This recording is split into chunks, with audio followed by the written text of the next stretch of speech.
وہ کہانیوں کی صورت میں, نظموں کی صورت میں. رولز آف گیم ضروری کیوں ہوتے ہیں؟ اسی طرح ہمارا جو اوپر کا کریکولم ہے, اب مثلا 9ویں 10ویں 11ویں 12ویں, اس میں آئین کا چیپٹر شامل کیا جا رہا ہے جو ماضی میں نہیں تھا. مزید بہتر ہوتا چلا جائے گا کیونکہ اداروں میں پڑھایا نہیں گیا, تو ان کی ٹیچرز ٹریننگ کی بھی بہت ضرورت ہوگی. پھر اس کو کو کریکولر ایکٹیویٹیز کی صورت میں اس سال پورے ملک میں سر تھیمز اس کے اوپر بننے چاہیے, تھیٹر پلیز ہونے چاہیے. ایگزیکٹلی, میں بتاتے ہوئے خوشی ہوگی آپ کے دیکھنے والوں کے لیے کہ پہلی بار اسمبلی نے جب اس کی لیڈ لی تو اسکولوں کالجوں میں اس پہ تقریری مقابلے ہوئے ہیں, کوئز ہوئے ہیں, تو ایک کلچر بنے گا. اور پرائم منسٹر آف پاکستان نے بھی ایک کریکولم میں کانسٹیٹیوشن کو ایمبیڈ کرنے کے لیے کہا ہے. پرفیکٹ, تھینک یو سو مچ سر آپ کے وقت کے لیے. آپ نے بہت ہی کم وقت میں بہت اچھے طریقے سے ہمیں ایکسپلین کیا. بیسیکلی ہمیں ایک آپ نے بیس بنا دی ہے, اب اس کے اوپر آگے ہم لوگوں نے چلانا ہے, اور ہم آگے بھی آپ کو ڈسٹرب کرتے رہیں گے اس حوالے سے. Thank you so much sir for coming, بہت شکریہ. نیوز بریک کی طرف ہم لوگوں نے بڑھنا ہے, واپس آئیں گے اور پھر رمضان المبارک کے حوالے سے ہم لوگ اپنے ٹاپک ڈسکس کریں گے. ہمارے ساتھ رہیں.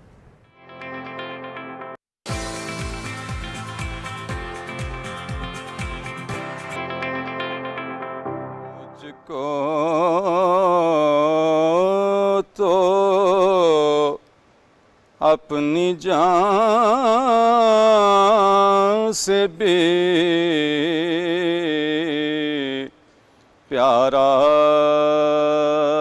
ہے ان کا نام. مجھ کو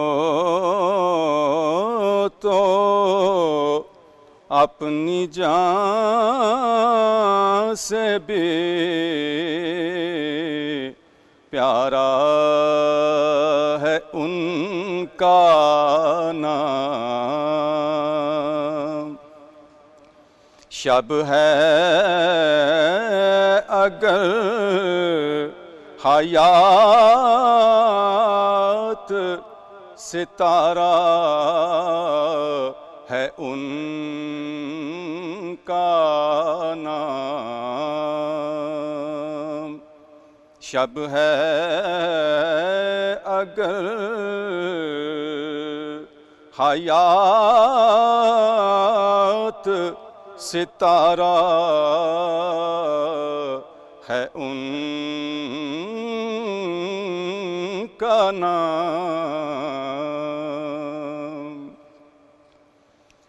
تنہائی کس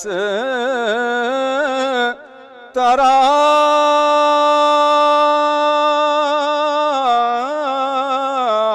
مجھے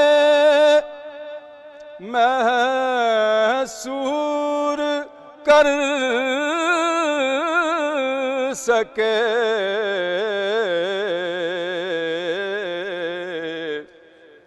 تنہائی کس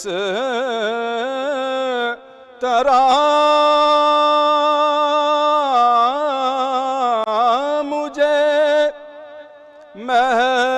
محصور کر سکے.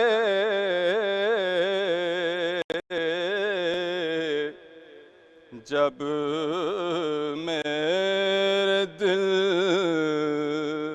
میں انجمن آرا ہے ان کا نام. جب میرے دل میں انجمن آرا ہے ان کا نام. بے یاروں بے قصوں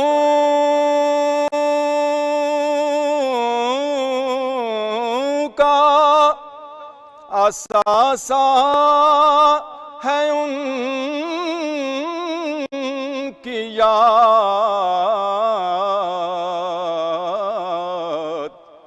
بے یاروں بے قصوں کا اثاثہ ہے ان کی یاد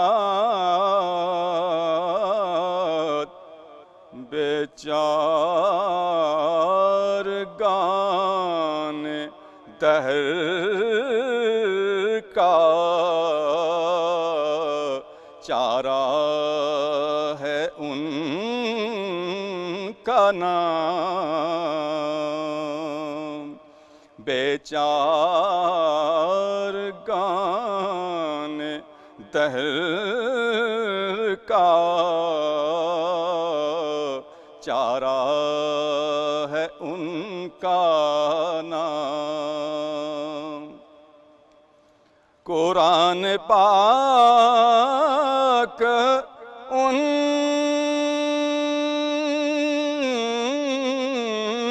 پہ اتارا گیا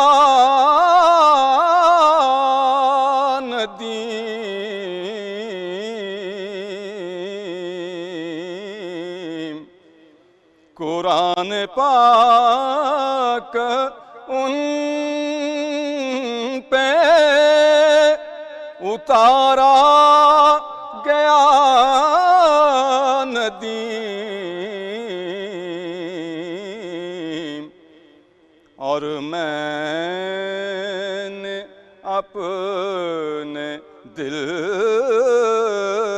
میں اتارا ہے ان کا نام اور میں نے اپنے دل میں اتارا ہے ان کا نام شب ہے اگر حیات ستارہ ہے ان کا نام مجھ کو تو اپنی جان سے بھی پیارا ہے ان کا نام جزاک اللہ ثناء اللہ خان صاحب نعت رسول مقبول صلی اللہ علیہ وآلہ وسلم کی سعادت حاصل کر رہے تھے اور بہت خوبصورت کلام بہت مبارک گھڑیاں تھیں جب سماعتوں سے یہ کلام ٹکرایا اور ایک ماحول بن جاتا ہے ایک فضا قائم ہو جاتی ہے جب آپ کا دل کرتا ہے کہ بس آپ سنتے چلے جائیں اور آپ ایک کیفیت میں چلے جاتے ہیں رمضان المبارک میں ہم دیکھتے ہیں کہ بہت ساری ڈیفرنٹ چیزیں ہماری زندگی میں چل رہی ہوتی ہیں روزہ بیسیکلی ہے کیا نجم روزہ سورج طلوع ہونے سے لے کے سورج غروب ہونے تک ہم بھوکے اور پیاسے صرف نہیں رہتے اپنی نفسانی خواہشات سے بھی خود کو باز رکھتے ہیں اور اللہ تعالیٰ نے جو حدود و قیود مقرر کر رکھے ہیں اس کے دائرے میں رہتے ہوئے ہم خاص عبادات کا اہتمام کرتے ہیں اب نماز کے بعد روزہ دوسری عبادت تھی جو فرض کی گئی مسلمانوں پر سن 2 ہجری میں اور اس مبارک مہینے کا انتخاب کرنا اتنی رحمتوں اور برکتوں کے لیے اس کا بھی ایک خاص مقصد تھا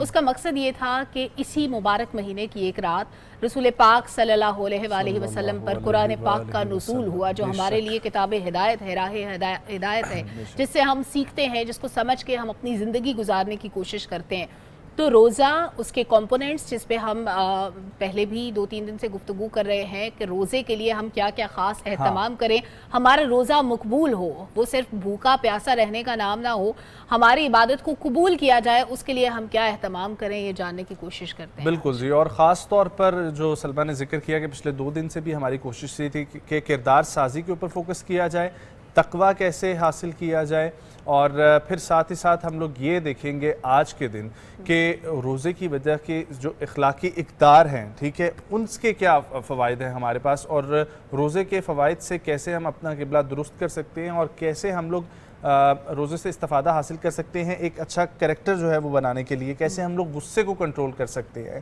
کیسے ہم لوگ معافی کے جذبے کو جو ہے وہ اپنے اندر لا سکتے ہیں, کیسے ہم لوگ صبر کو اپنے اندر پیدا کر سکتے ہیں, کیسے ہم لوگ جو ہے وہ دوسروں کے ساتھ اچھا برتاؤ کر سکتے ہیں, کیسے ہم پیار اور محبت اور ایک پازیٹیوٹی پھیلا سکتے ہیں. اور پھر اس کے بعد ہم لوگوں کے پاس ایک رمضان کا بہت بڑا اور بہت اچھا کانسیپٹ یہ ہے صدقہ اور زکوٰۃ کا.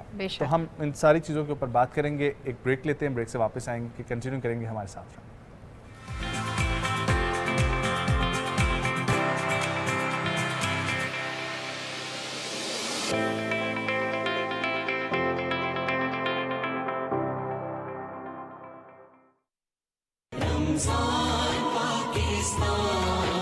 ماہ سیام کی آمد آمد ہے. میں ہوں فاروق حسن اور میرے ساتھ موجود ہیں سارا بھٹی. ہم اور آپ اکٹھے ہوں گے رمضان المبارک کی برکات سمیٹنے کے لیے پی ٹی وی نیوز پر ٹرانسمیشن رمضان پاکستان میں. اس ٹرانسمیشن میں آپ کی ملاقات کرائیں گے معروف مذہبی اسکالرز سے, ممتاز شخصیات سے کرائیں گے جنہوں نے اپنے اپنے شعبے میں کامیابی حاصل کی ہے. اور ہم آپ کے ساتھ شیئر کریں گے طبی مشورے, health and fitness tips and lots more. لیکن سب سے مزے کی بات, ہم آپ کے ساتھ شیئر کریں گے لائیو کوکنگ میں نت نئے پکوان جو آپ سحری اور افطاری دونوں میں بنا سکیں. ماہ سیام میں آپ نے رہنا ہے پی ٹی وی نیوز کے ساتھ رمضان پاکستان میں. رمضان پاکستان,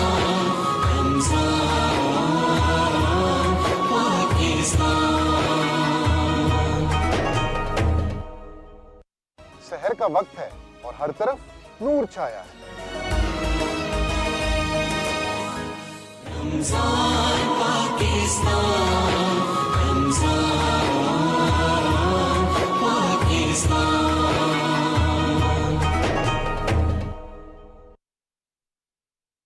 اس مبارک رمضان کا پہلا عشرہ باعث رحمت ہے.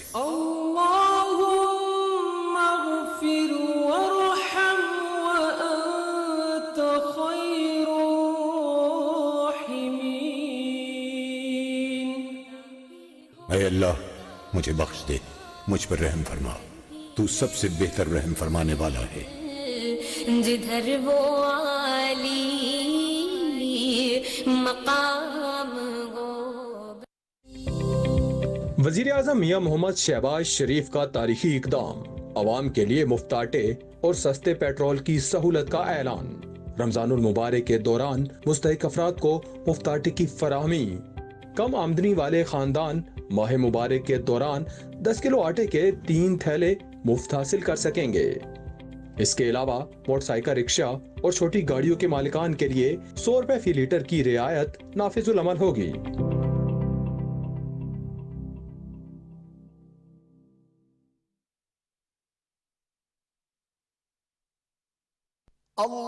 اللہم صلی علی محمد وعلی آل محمد کما صلیت علی ابراہیم وعلی آل ابراہیم انک حمید مجید. اللهم بارك على محمد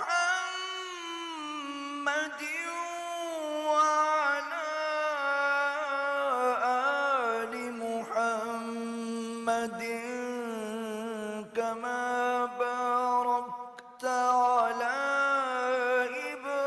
إبراهيم وعلى آل إبراهيم إنك حميد مجيد.